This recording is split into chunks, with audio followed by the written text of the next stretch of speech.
다 함께 찬양 드리겠습니다.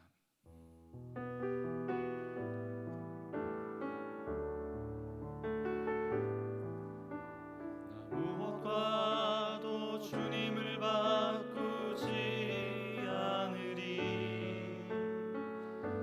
다른 어떤 은혜 구하지 않으리.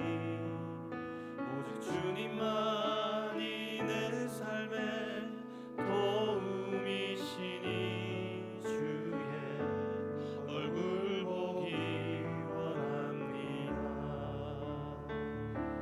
주님 사랑해요.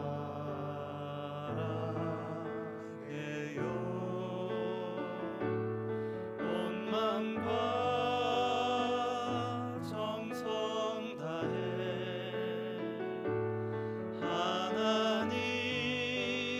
하나님의 신실한 친구 되기 원합니다. 주님 사랑해요. 주님 사랑해요.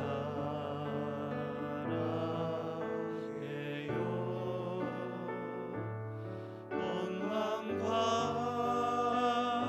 정성 다해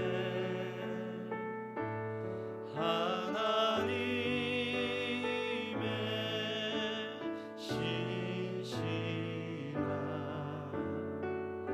친구 되기 원합니다. 이 시간 화면에 나오는 기도 제목을 보시며 다 함께 합심하여 기도하겠습니다. 하나님 아버지 감사합니다. 하나님을 주인으로 모시고 섬기는 해를 맞아 내가 내 인생의 주인 되었던 모든 것을 회개하며 주인 삼았던 모든 것을 내려놓고 하나님을 나의 진짜 주인으로 모시고 살게 하여 주옵소서. 내 인생의 참 주인이신 하나님께 모든 것을 맡기고 순종할 때 책임져 주시고 보호하시고 인도하시는 하나님의 은혜를 누리며 살게 하여 주옵소서. 나라와 이 시대를 지키고 교회와 다음 세대를 지킬 수 있도록 포괄적 차별금지법과 포괄적 성교육을 막아 주시옵소서. 이뿐 아니라 교회를 무너뜨리려고 하는 모든 악한 정책과 시도들이 무너지게 하여 주시옵소서. 이 어려운 때에 우리 교회를 이끌어 가시는 담임 목사님을 더 강력하게 붙들어 주시고 코로나 시대를 잘 감당할 수 있는 성령의 지혜를 주시고 주신 사명 잘 감당하고 세계에 집중할 수 있도록 주여 모든 사단의 공격을 은혜의 불성각으로 막아 주시옵소서. 건강을 지켜주시고 가정을 성령께서 평안케 하여 주시옵소서. 목사님께 넘치는 영감과 강력한 영권을 부어주시고 시대적 사명을 힘있게 감당케 하시고 다음 세대를 세우는 일과 복음 통일과 열방 선교를 잘 감당할 수 있도록 하나님 은혜 베풀어 주시옵소서. 살아계신 하나님 아버지, 하나님을 주인으로 모시고 섬기는 해 내가 내 인생의 주인 되었던 모든 것을 회개하며 주인 삼았던 모든 것을 내려놓고 하나님을 나의 진짜 주인으로 모시고 살게 하여 주시옵소서. 내 인생의 참 주인이신 하나님께 모든 것을 맡기고 순종할 때 주님 책임져 주시고 보호하시며 인도하시는 은혜를 누리며 살게 하여 주시옵소서. 나라와 시대를 지키고 교회와 다음 세대를 지킬 수 있도록 포괄적 차별금지법과 포괄적 성교육을 막아 주시옵소서. 교회를 무너뜨리러 가는 모든 악한 정책과 시도들이 무너지게 하여 주시옵소서. 이 어려운 때에 우리 교회를 이끌어 가시는 담임 목사님을 더 강력하게 붙들어 주시고 하나님 코로나 시대를 잘 감당할 수 있는 성령의 지혜를 주시고 주신 사명 잘 감당하고 사역에 집중할 수 있도록 모든 사단의 공격을 은혜의 불성각으로 막아 주시옵소서. 건강을 지켜주시고 가정을 성령께서 평안함으로 붙들어 주시옵소서. 넘치는 영감과 강력한 영권을 부어주셔서 시대적 사명을 힘있게 감당케 하시고 다음 세대를 세우는 일과 복음 통일과 열방 선교를 잘 감당할 수 있도록 은혜 베풀어 주시옵소서. 오늘 이 시간도 하나님의 말씀을 듣습니다. 하나님이 나에게 주시는 음성으로 들려지게 하시고 그 말씀이 나의 순종의 제목, 기도의 제목 되게 하여 주시옵소서. 오늘도 주실 은혜를 기대하옵고 예수님의 이름으로 기도하옵나이다. 아멘. 오늘 우리에게 주시는 하나님의 말씀은 사무엘상 1장 10절에서 11절 말씀입니다. 구약성경 408면에 있습니다. 사무엘상 1장 10절과 11절 말씀 우리 다 같이 봉독하도록 하겠습니다. 함께 읽겠습니다. 한나가 마음이 괴로워서 여호와께 기도하고 통곡하며 서원하여 가로되 만군의 여호와여, 만일 주의 여종의 고통을 돌아보시고 나를 생각하시고 주의 여종을 잊지 아니하사 아들을 주시면 내가 그의 평생의 그를 여호와께 드리고 삭도를 그 머리에 대지 아니하겠나이다. 아멘. 며칠 전 국제통화기금인 IMF가 우리나라의 국가 부채에 대해서 경고를 하였습니다. 우리나라의 나라빚 증가 속도가 세계에서 가장 빠를 것이라고 전망하며 장기적 틀에 따른 바른 재정 정책을 세워야 된다, 이렇게 경고하였습니다. 정말 이대로 가다가는 또 한 번의 IMF를 겪을지 모른다라고 하는 불안함이 있습니다. 어디 나라만 어렵습니까? 우리나라 국민들의 가정도 어렵기는 마찬가지입니다. 가계의 빚이 지난해에만 126조 원 가까이 늘어나면서 역대 두 번째 증가폭을 나타냈습니다. 정부의 부동산 정책 실패로 폭등한 주택 및 전세 자금을 마련하려는 영끌 수요, 영혼까지 끌어들여서 돈을 모은다고 하는 영끌 수요, 빚을 내 주식 투자를 하려는 빚투 수요, 코로나19 관련 생활고에 따른 대출 수요 등이 그런 복합적인 영향을 미친 요인이라고 합니다. 꼭 재정적인 어려움뿐만이 아니라 그런 결핍뿐만이 아니라 코로나19가 장기화되면서 우리가 하고 싶어도 할 수 없는 일들이 많아졌죠. 보고 싶어도 볼 수 없는 사람들이 많아졌고요. 가고 싶어도 갈 수 없는 곳이 많아져서 정서적 결핍, 관계적 결핍, 영적 결핍 등 다양한 결핍을 우리는 경험하고 있는 그런 결핍의 시대를 살아가고 있습니다. 상황이 이렇다 보니 많은 사람들이 우울증, 무기력증을 호소하고 있고 심한 경우 극단적인 선택을 내리기도 합니다. 우리나라는 여전히 OECD 국가 중 자살률 1위입니다. 2018년 통계에 따르면 하루 평균 37.5명이 극단적인 선택을 내린다고 합니다. 사랑하는 성도 여러분, 여러분의 삶에는 결핍이 없으십니까? 계속 몸부림쳐도 채워지지 않는 부족함이 없으십니까? 인생의 수많은 결핍들을 만날 때 우리는 어떤 선택을 내려야 하는 것일까요?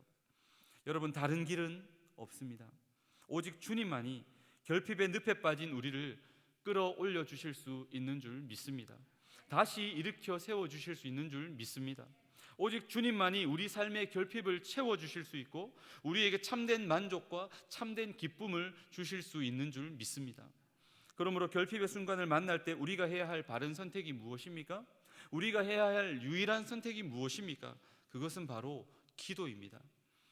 오늘 본문에도 결핍의 문제로 인해 고통 가운데 기도하는 한 여인을 볼 수 있습니다.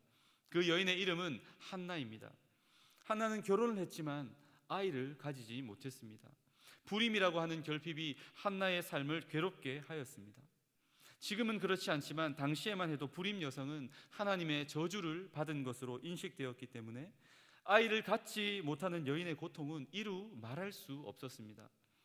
한나에게는 한나를 사랑해주는 남편 엘가나가 있었지만 문제는 엘가나에게는 또 하나의 아내 브닌나가 있었다는 사실입니다. 그리고 한나의 결핍을 더욱 도드라지게 만든 것은 한나의 경쟁 상대인 브닌나에게는 적어도 둘 이상의 자식이 있었다라는 것입니다.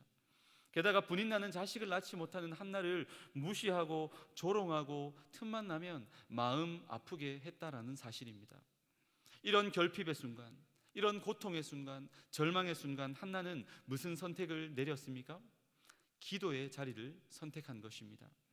결핍의 자리에서 한나가 어떻게 기도했는지를 살펴보며 지금 내 삶의 결핍의 문제 앞에서 내가 과연 어떻게 기도해야 할까?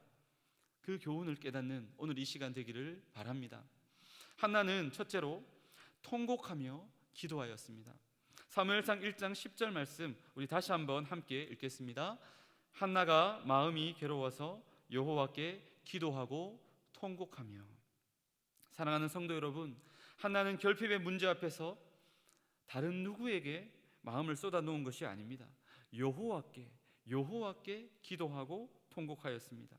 결핍의 문제를 만났을 때 사람들에게 하소연하고 사람들 앞에서 통곡하지 말고 하나님 앞에서, 여호와 하나님 앞에서 여러분의 마음을 토하며 하나님 앞에서 우시기를 바랍니다. 그래야 소망이 있습니다. 창세기 21장에 보시면 아브라함의 아내 사라의 여종이었던 하갈의 이야기가 나옵니다.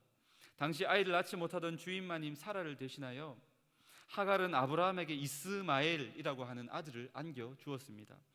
그런데 그것 때문에 기고만장하다가 결국 어떻게 됩니까? 집에서 이스마엘과 함께 쫓겨나고 말았습니다. 먹을 것도 마실 물도 다 떨어지고 이젠 어린 아들과 함께 광야에서 죽게 된 것입니다.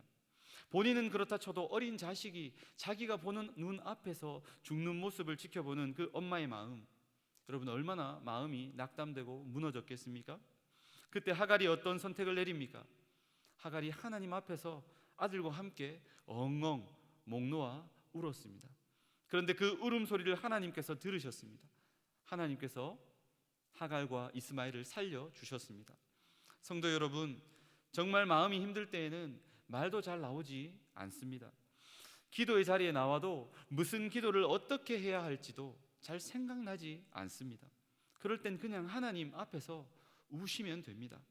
그냥 하나님 앞에서 여러분의 마음을 토해내며 하나님 앞에서 울면 됩니다. 통곡하면 됩니다. 그것으로 충분합니다. 여러분의 결핍으로 인해 고통하고 상한 마음 하나님께서 다 표현하지 못해도 다 아시는 줄 믿습니다. 여러분의 눈물을 다 보시는 줄 믿습니다. 여러분의 눈물의 기도를 반드시 응답해 주실 줄 믿습니다. 둘째로 한나는 자신의 욕심을 내려놓고 기도하였습니다. 사무엘상 1장 11절 말씀에 서원하여 가로되 만군의 여호와여 만일 주의 여종의 고통을 돌아보시고 나를 생각하시고 주의 여종을 잊지 아니하사 아들을 주시면 내가 그의 평생의 그를 여호와께 드리고 삭도를 그 머리에 대지 아니하겠나이다. 한나는 하나님께서 자신에게 아들을 주시면 그 아들 다시 하나님께 드리겠다고, 다시 하나님께 드리겠다고 자신의 욕심을 내어놓고 기도하고 있습니다. 어떻게 그렇게 기도할 수 있을까요? 하나님께서 아들을 주시면 그 아들 제가 잘 키우겠습니다. 하나님의 아들 주시면 제가 잘 키우겠습니다. 이렇게 기도하는 게 자연스럽지 않습니까? 그런데 한나는 아들을 주시면 그 아들을 도로 다시 하나님께 드리겠습니다. 하나님 위에 살게 하겠습니다라고 기도하고 있는 것입니다. 엉엉 울면서 하나님 앞에 마음을 토하며 울부짖던 한나에게 무슨 일이 일어난 것일까요?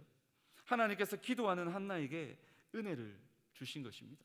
한나의 기도가 자기 중심, 내 중심의 기도에서 하나님 중심의 기도로 성숙하고 자라나도록 기도를 업그레이드 시켜 주신 것입니다. 여러분, 우리가 기도 응답을 받지 못하는 가장 큰 이유가 무엇인 줄 아십니까? 야고보서 4장 2절 하반절에 너희가 얻지 못함은 구하지 아니하며, 기도를 안 해서 응답을 못 받는 경우가 대부분이라는 것입니다. 기도해야 할 문제 앞에서 원망하고 낙심하고 불평하고 한숨만 쉬고 있기 때문에 기도 응답을 못 받는다는 것입니다. 기도를 하는데 응답을 못 받는다고요? 야고보서 4장 3절입니다. 구하여도 받지 못함은 정욕으로 쓰려고 잘못 구함이니라. 기도 응답을 위해 꼭 필요한 자세가 있습니다. 내 욕심을 내려놓고 겸손하게 주님의 뜻을 구하는 것입니다. 예수님께서 십자가 지시기 전 겟세마네 동산에서 어떻게 기도하셨습니까? 처음에는 솔직하게 기도하셨습니다. 아버지여, 할만하시거든 이 잔을 내게서 지나가게 하옵소서. 하지만 예수님의 기도의 결론이 어떻게 바뀌게 됩니까? 하지만 내 원대로 마옵시고 아버지의 원대로 하옵소서. 한나는 자기의 욕심을 내려놓는 기도를 드렸습니다. 처음부터 그렇게 못한다고 해도 여러분 걱정하지 말고 솔직하게 기도하시기 바랍니다. 솔직하게 기도하다 보면 하나님께서, 성령 하나님께서 조금씩 우리의 기도를 바꿔주시고 우리의 기도를 성숙시켜 주시고 주님이 기뻐하시는 뜻대로 기도하도록 이끌어 주실 줄 믿습니다. 마지막 셋째로 한나는 간절하게 기도하였습니다. 사무엘상 1장 12절 상반절을 우리 함께 읽겠습니다. 그가 여호와 앞에 오래 기도하는 동안에, 한나는 하나님 앞에서 오래 기도하였습니다. 왜 그렇게 오래 기도하였을까요? 무엇이 한나로 하여금 오래 기도하게 만들었을까요? 간절함입니다. 간절함. 응답이 올 때까지 기도하는 간절함, 그 간절함이 한나에게 있었기 때문에 쉽사리 기도의 자리를 떠날 수 없었다는 사실입니다. 우리가 놓치지 말아야 할 사실은 기도의 질은 기도의 양이 어느 정도 채워질 때 비로소 확보될 수 있다라는 사실입니다. 기도의 질이 중요하지만 여러분, 기도의 양도 중요합니다. 이는 마치 수면의 질, 수면의 양과도 비슷합니다. 단순히 잠을 많이 자는 것이 우리 건강에 좋은 것이 아니죠. 깊은 수면, 깊은 잠을 자는 것이 우리 건강에 중요하고 우리 건강에 좋은 것입니다. 하지만 깊은 수면이 확보되려면 어떻게 해야 합니까? 수면의 양이 확보가 될 때 수면의 질이 확보가 되고 그리고 깊은 수면이 확보되는 것입니다. 마찬가지입니다. 기도도 마찬가지입니다. 한나처럼 오래 간절하게 기도하는 가운데 비로소 깊은 기도가 나오게 된다라는 사실입니다. 진짜 간절하게 응답을 기다리는 사람이 단지 10분 정도 기도의 자리에 앉았다가 자리를 떠날 수 있습니까? 그럴 수 없습니다. 오해하지는 마십시오.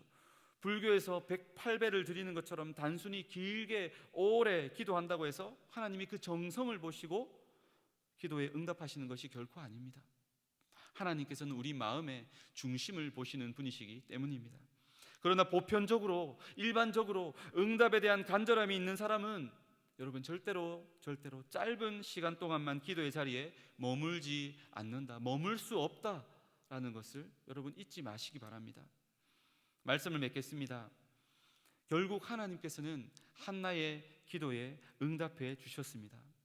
사무엘이라고 하는 위대한 믿음의 사람을 낳게 하셨습니다. 그뿐이 아닙니다. 더 나아가 또 다른 자녀들, 하나님 앞에 바친 사무엘을 대신할 또 다른 5 자녀를 하나님은 한나에게 더 허락해 주셨습니다. 인생의 크나큰 결핍 앞에서 절망과 고통의 순간을 살던 한나였지만 결핍의 자리에서 기도의 자리로 나아와 엎드렸을 때, 결핍의 자리에서 기도의 자리로 나아와 엎드렸을 때 놀라운 응답의 은혜, 놀라운 역전의 은혜를 맛보게 된 것입니다. 여러분, 우리 모두에게도 나름대로의 결핍들이 있지 않으십니까? 부족한 것들이 있지 않으십니까? 여러분의 마음을 아프게 하는 문제들이 있지 않으십니까? 그 결핍의 자리는 하나님께서 우리를 만나주시고 우리를 축복하시려고, 우리를 연단하시고 우리를 자라나게 하시고 우리를 성숙시켜 주시려고 우리 삶에 허락해 두신 자리인 줄 믿습니다. 결핍의 자리에서 기도의 자리로, 결핍의 자리에서 기도의 자리로 나아가 우리의 마음을 토하며 하나님 앞에 우시기 바랍니다. 솔직하게 기도하다 보면 성령께서, 내 안에 살아계신 성령께서 우리의 기도가 내 욕심을 채우려는 기도가 아니라 하나님의 뜻을 구하는 기도로 우리의 기도를 업그레이드 시켜주시고 성숙시켜 주실 줄 믿습니다. 간절함으로 기도의 자리에 머물며 하나님의 응답의 확신이 올 때까지 기도의 자리를 떠나지 않고 기도의 자리를 지키며 사수할 수 있는 저와 여러분 되기를 바랍니다. 반드시 하나님께서 우리의 기도를, 여러분의 기도를 들어주시고 응답해 주시고 축복해 주실 줄 믿습니다. 이 시간 화면을 보시면서 우리 기도의 제목을 다 함께 읽고 기도하도록 하겠습니다. 결핍의 자리에서 기도의 자리로 나아가 마음을 토하며 하나님 앞에서 울며 기도하게 하소서. 솔직한 기도로 시작해도 결국 내 욕심을 내려놓고 주님의 뜻을 구하는 성숙한 기도로 끝마치게 하소서. 하나님의 응답의 확신이 올 때까지 기도의 자리를 지키며 간절하게 기도하게 하소서. 우리 화면에 나오는 기도 제목으로 합심하여 기도하겠습니다. 오 하나님 아버지, 감사합니다. 우리에게 말씀하여 주시니 감사합니다. 결핍의 자리 가운데 기도의 자리로 나아가게 하시고 우리의 마음을 토하며 하나님 앞에 울며 기도하게 하시고 솔직한 기도로 하나님 앞에 나아가게 하여 주옵소서. 성령께서 우리의 기도를 바꾸어 주시고 내 욕심을 내려놓고 주님 뜻을 구하는 성숙한 기도의 사람으로 하나님 변화시켜 주실 줄 믿습니다. 하나님의 응답이 올 때까지 기도의 자리를 지키며 간절하게 기도하여서 하나님의 응답을 다 경험하고 하나님 결핍을 통해 오히려 하나님의 은혜와 축복을 경험하는 인생 되게 하여 주시옵소서. 하나님 아버지, 우리 인생의 결핍의 순간, 결핍의 자리에서 원망하고 불평하고 낙담할 것이 아니라 하나님 기도의 자리를 선택하는 저희들 되게 하여 주시옵소서. 우리의 마음 중심을 보시는 하나님 앞에 마음을 토하며 기도하게 하시고 하나님 앞에 울며 나아가게 하시고 하나님 솔직한 기도로 시작해도 성령께서 우리의 기도를 업그레이드 시켜주셔서 내 뜻이 아니라 주님 뜻을 구하는 성숙한 기도의 사람으로 변화되게 하여 주시옵소서. 하나님 앞에 응답 받을 때까지 하나님 진득하게 오래 기도하며 간절히 기도하며 기도의 자리를 지킴으로 하나님의 응답, 하나님의 축복, 하나님의 은혜를 경험하는 대형의 모든 가족들 되도록 축복하여 주시옵소서. 예수님의 이름으로 기도하옵나이다. 아멘. 계속해서 담임 목사님과 교회, 나라와 민족과 선교사님을 위해 기도해 주시고 기도회를 마무리해 주시기